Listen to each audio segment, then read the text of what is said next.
Back with the Council Roundup on the WMAY morning news feed. I'm Greg Bishop, and we'll get to our next guests from last night's Springfield City Council meeting coming up here in a moment. But I did want to air a bit of what Alderman Ralph Hanauer had to say last night.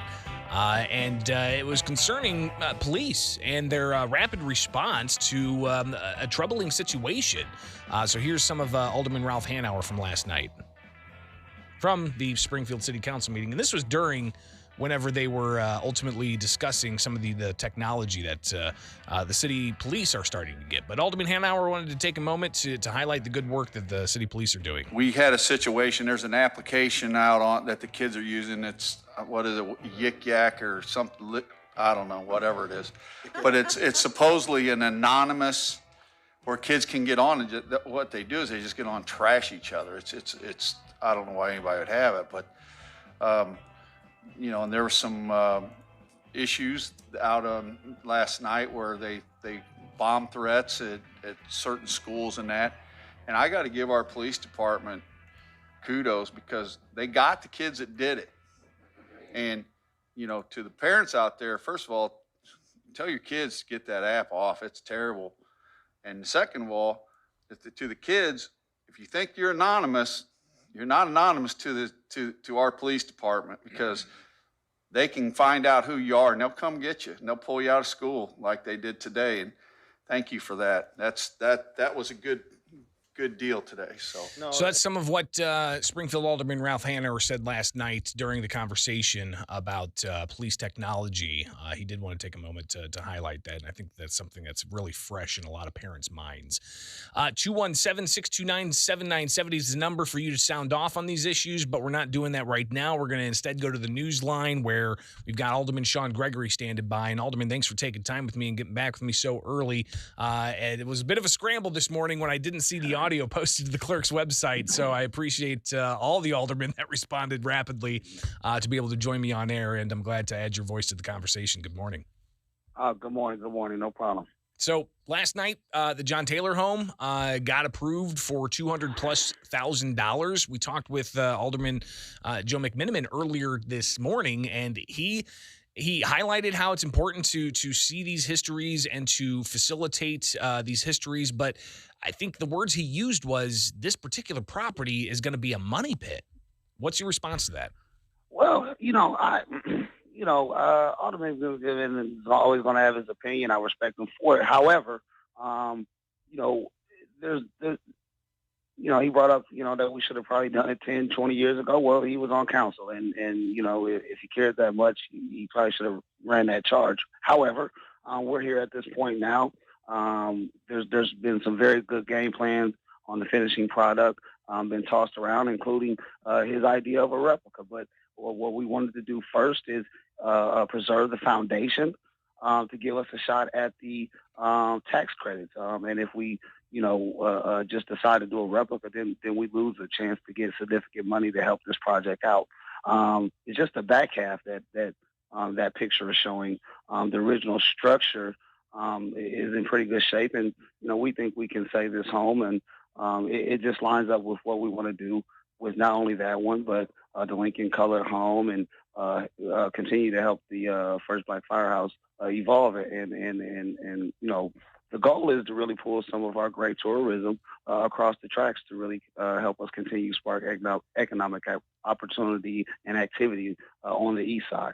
The time is now, and I'm happy that we got this passed. And it did pass last night, so we're going to be looking forward to seeing the progression of that, because the history is just incredible, and it's obviously something that's going to supplement and enhance the local history that we have in this state and this the city, to attract more people, to better understand the trials and tribulations that this city has been part of all throughout history, especially when it comes to our Black neighbors.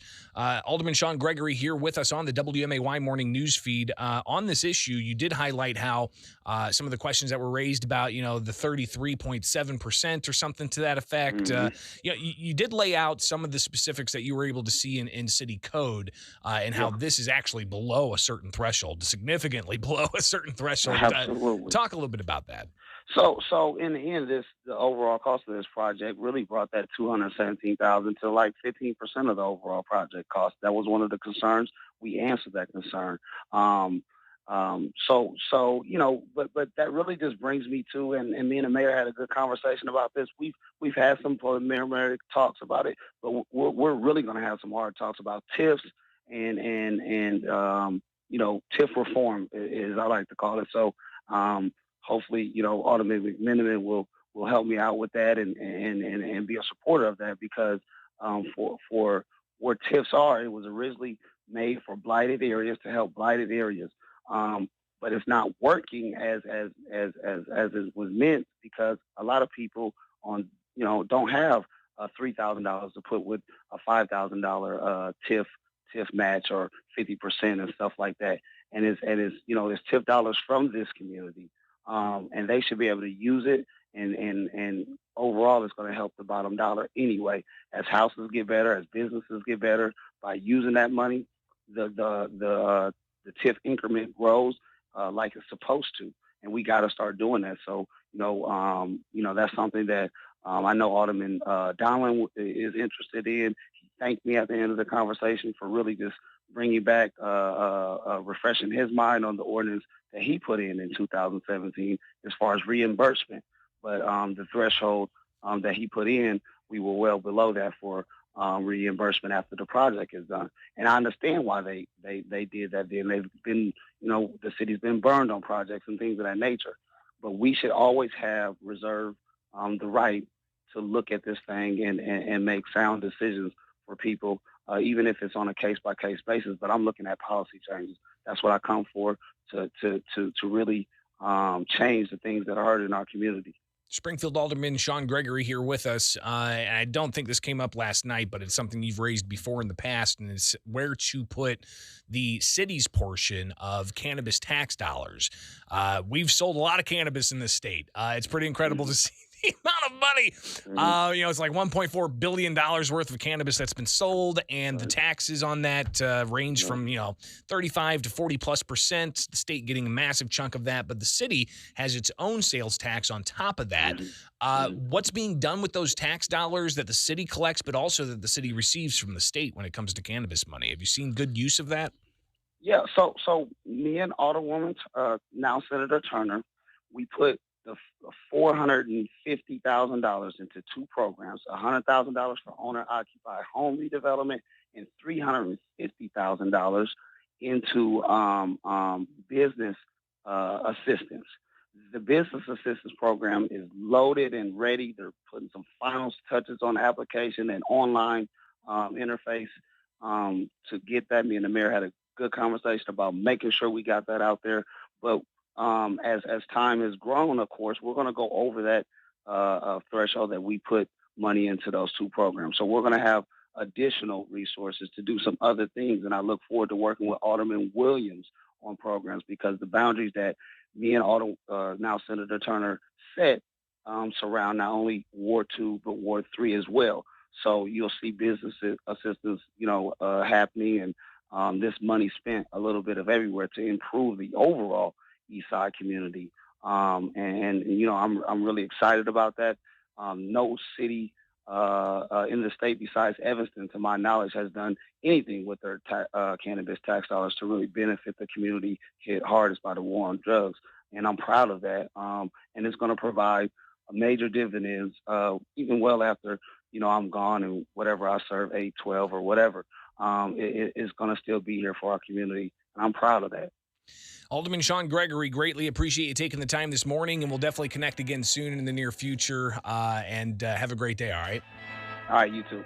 It is the WMAY morning news feed. That's your council roundup. A little bit of a different council roundup than we've had before in the past. And I'm glad to be able to connect with some of the newsmakers from last night to bring you highlights from their thoughts of things that happened at last night's Springfield City Council meeting. The council roundup brought to you by Head West Subs. When you want a great sub, you've got to head west. It's now 7:50 in Springfield. Give the gift of Culver's this season. Gift cards available now at Culver's West on Wabash.